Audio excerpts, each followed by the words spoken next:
Welcome to Sophia coaching centre. இப்போ தான் நீங்கள் ஃபஸ்ட் டைம் வந்து பிஜிடிஆர்பி அட்டன் பண்ண போகிறீங்க அப்படின்னா உங்களுக்கான வீடியோ தான் அது.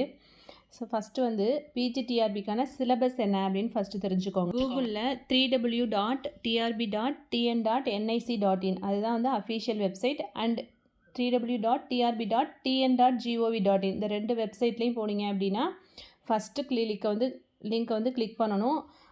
டேரெக்டாக டிஆர்பி வெப்சைட்குள்ளே போய்டும். ஸோ அங்கே வந்து நீங்கள் உங்களோட சிலபஸ் என்ன, மற்ற டீட்டெயில்ஸ் எல்லாமே அதில் வந்து நீங்கள் தெரிஞ்சுக்கலாம். ஸோ பிஜிடிஆர்பியை பொறுத்த வரைக்கும் ஏஜ் லிமிட் என்ன அப்படின்னா, ஜென்ரல் கேட்டகரியை தவிர மற்ற ஸ்டூடெண்ட்ஸ் எல்லாருக்குமே வந்து 58 வரைக்கும் அப்ளை பண்ணலாம். ஓகேவா? அதான் ஏஜ் லிமிட். அதான் நெக்ஸ்ட்டு பிஎஸ்டிஎம் அப்படின்னா என்ன அப்படின்னா, நீங்கள் 10th அப் டு ஃபுல்லாக பிஜிடிஆர்பி அப்படின்னா MSc BEd or MA BEd முடிச்சிருப்பீங்க இல்லையா? ஸோ உங்களோட யூஜி, பிஜி அண்ட் பிஎட் எல்லாமே நீங்கள் தமிழில் வந்து படிச்சிருக்கணும். சப்போஸ் நீங்கள் 12th வரைக்கும் வந்து தமிழ் மீடியம் படித்தேன் அண்ட் தென் யூஜி, பிஜி வந்து இங்கிலீஷ் மீடியம் படித்தேன் அப்படின்னா நீங்கள் வந்து பிஎஸ்டிஎம்க்கு குவாலிஃபை கிடையாது.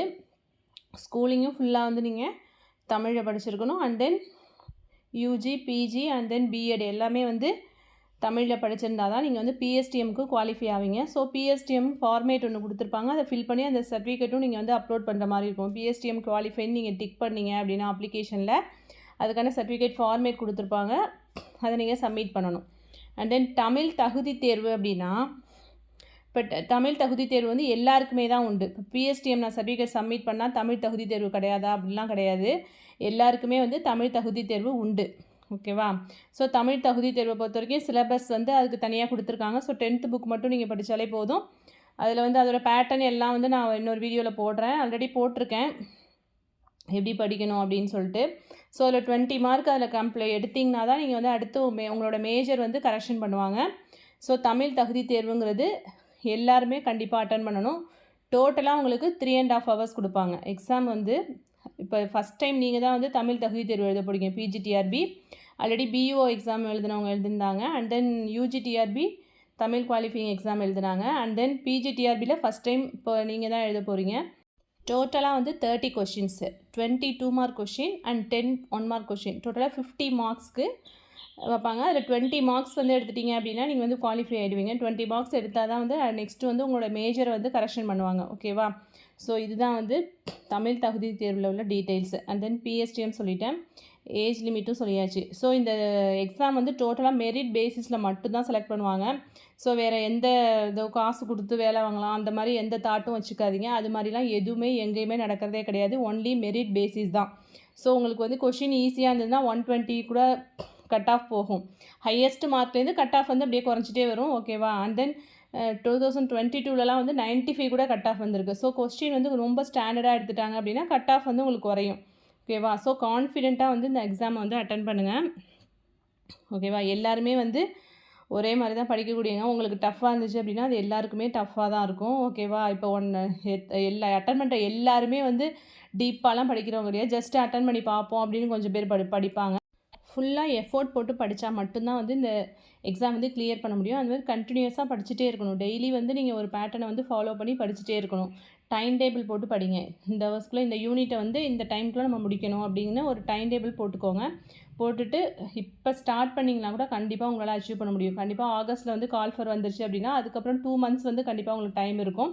ஸோ இப்போ ஸ்டார்ட் பண்ணிங்கன்னா ஒரு 100 days பிளான் பண்ணிங்க அப்படின்னா கண்டிப்பாக வந்து உங்களால் அச்சீவ் பண்ண முடியும். ஸோ ஸ்டார்ட் பண்ணுங்கள் படிக்கிறதுக்கு. ஸோ உங்களுக்குன்னு ஒரு இமெயில் ஐடி க்ரியேட் பண்ணி வச்சுக்கோங்க. அந்த இமெயில் ஐடி பாஸ்வேர்டை வந்து எழுதி வச்சுக்கோங்க. இந்த எக்ஸாமுக்கு அப்ளை பண்ணோம் அப்படின்னா உங்களுக்கு இமெயில் ஐடி, பாஸ்வேர்டு வேணும். அண்ட் தென் ஒரு பாஸ்போர்ட் சைஸ் ஃபோட்டோ வேணும். அண்ட் தென் உங்களோட சைன், இது எல்லாமே வந்து ஒரு பென் ட்ரைவில் எல்லாத்தையும் சேவ் பண்ணி வச்சுக்கோங்க. உங்களோட சர்டிஃபிகேட் எல்லாமே அப்லோட் பண்ணுற மாதிரி இருக்கும். ஸோ இதெல்லாம் வந்து இப்போயே ரெடி பண்ணி பென் ட்ரைவில் வச்சுட்டிங்க அப்படின்னா அப்ளை பண்ணும்போது உங்களுக்கு ஈஸியாக இருக்கும். ஓகேவா? அது மாதிரி எக்ஸாம் வந்து கால்ஃபர் பண்ணதுக்கப்புறம் லாஸ்ட் டேட் சொல்லியிருப்பாங்க இல்லையா? இந்த டேட்குள்ளே வந்து அப்ளிகேஷன் வந்து சென்ட் பண்ணணும் அப்படின்னு சொல்லிட்டு அந்த லாஸ்ட் டேட்டுக்கும் முன்னாடி நாள் அது மாதிரிலாம் அப்ளை பண்ணாதீங்க. முன்கூட்டியே வந்து அப்ளை பண்ணிடுங்க. ஏன்னா லாஸ்ட் டேட் வந்து சர்வர் வந்து ஹேங் ஆகிறதுக்குள்ள சான்சஸ் இருக்குது. இடஒதுக்கீடு யாருக்கெலாம் இருக்குது அப்படின்னா, எக்ஸ் சர்வீஸ்மேன், அதாவது முன்னாள் இராணுவ வீரர். நெக்ஸ்ட்டு வந்து யார் அப்படின்னா டிசபிலிட்டி பர்சன்ஸு, அதாவது அவங்க நிர்ணயிக்கிற ஒரு குறைபாடுடைய இவங்களுக்கு மட்டும்தான் வந்து என்ன அப்படின்னா மாற்றுத்திறனாளிகளுக்கு அந்த கோட்டா வந்து கிடைக்கும். ஓகேவா? இடஒதுக்கீடு வந்து கிடைக்கும். ஸோ அது என்ன அப்படின்னா ஸ்க்ரீனில் தெரியுது இல்லையா, இவங்க மட்டும்தான் வந்து மாற்றுத்திறனாளிகளாக வந்து கருதப்படுவாங்க. ஸோ இவங்க மட்டும்தான் வந்து இந்த டிசபிலிட்டி பர்சனுக்குள்ளே அந்த சர்டிஃபிகேட் அப்ளை பண்ணி நீங்கள் இடஒதுக்கீடு பெறலாம். நெக்ஸ்ட் வந்து டெஸ்டிடியூட் விடோ, ஆதரவற்ற விதவைகளுக்கு இடஒதுக்கீடு உண்டு. And then scheduled caste. And next PSTM கேண்டிடேட்டாக இருந்தால் உங்களுக்கும் வந்து இடஒதுக்கீடு கண்டிப்பாக உண்டு. ஓகேவா? அண்ட் தென் ஏஜ் வந்து எப்படி கால்குலேட் பண்ணுவாங்க அப்படின்னா, இப்போ 2024 வந்து கால்ஃபர் பண்ணாங்க அப்படின்னா ஜூலை 1 வந்து உங்கள் ஏஜ் வந்து அப்போலேருந்து தான் கால்குலேட். ஜூலை 1 58 இயர்ஸ்க்கு அதிகமாக இருக்கக்கூடாது உங்களோட ஏஜ். ஓகேவா? ஸோ அப்படி தான் ஏஜ் வந்து கால்குலேட் பண்ணுவாங்க. அண்ட் தென் ஃபீஸ் டீட்டெயில்ஸ், வேறு எதுவும் டீட்டெயில்ஸ் வேணும் அப்படின்னா கமெண்ட் செக்ஷனில் கமெண்ட் பண்ணுங்கள். Okay, thank you.